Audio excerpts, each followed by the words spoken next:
Following flax and wheatgrass, turmeric is the third best-selling botanical dietary supplement, racking up $12 million in sales and increasing at a rate of about 20%. Curcumin is a natural plant product extracted from turmeric root, used commonly as a food additive, popular for its pleasant mild aroma and exotic yellow color, considered unlikely to cause side effects. Just because something is natural, though, doesn't necessarily mean it's not toxic. Strychnine is natural, cyanide is natural, lead, mercury, and plutonium are all elements. Can't get more natural than that. But turmeric is just a plant. Plants can't be dangerous. Tell that to Socrates. In considering the validity of the widely accepted notion that complementary and alternative medicine is a safer approach to therapy, we must remind ourselves and our patients that a therapy that exerts a biological effect is, by definition, a drug and can have toxicity. It cannot be assumed that diet-derived agents will be innocuous when administered as pharmaceutical formulations at doses likely to exceed those consumed in the diet. Traditional Indian diets may include as much as a teaspoon of turmeric a day, which is the equivalent of about this much fresh turmeric root.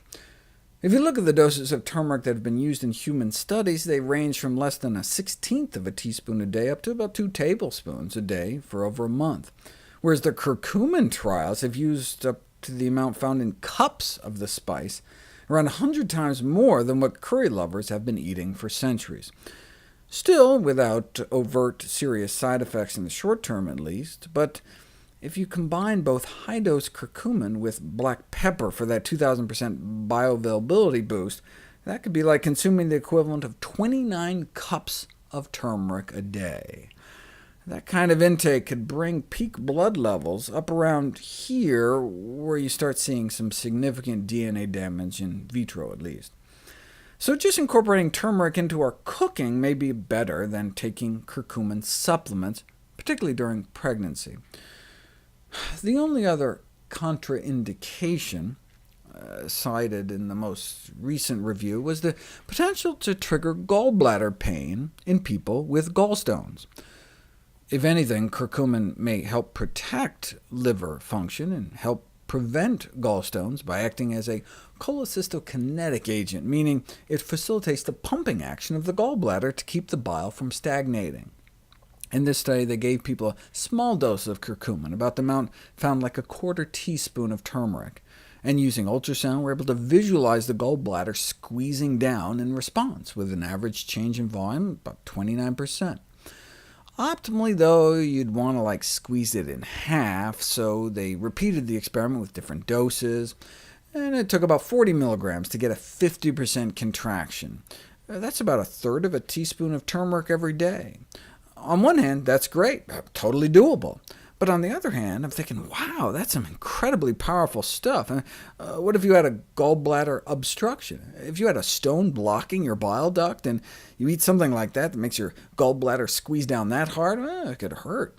So patients with biliary tract obstruction should be careful about consuming curcumin. But for everybody else, these results suggest that curcumin can effectively induce the gallbladder to empty, and thereby reduce the risk of gallstone formation in the first place, and ultimately perhaps even gallbladder cancer.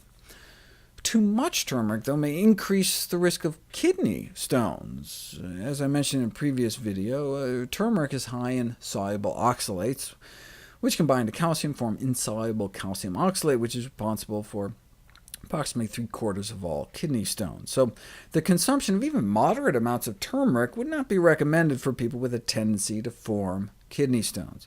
Such folks should restrict the consumption of total dietary oxalate to less than 40–50 milligrams a day, which means no more than at most a teaspoon of turmeric.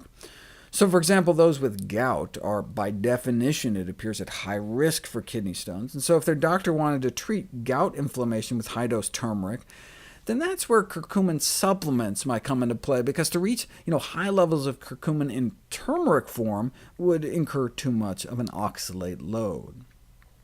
If one is prescribed a supplement, how do you choose? The latest review recommends purchasing from Western suppliers that follow recommended good manufacturing practices, which may decrease the likelihood of our buying an adulterated product.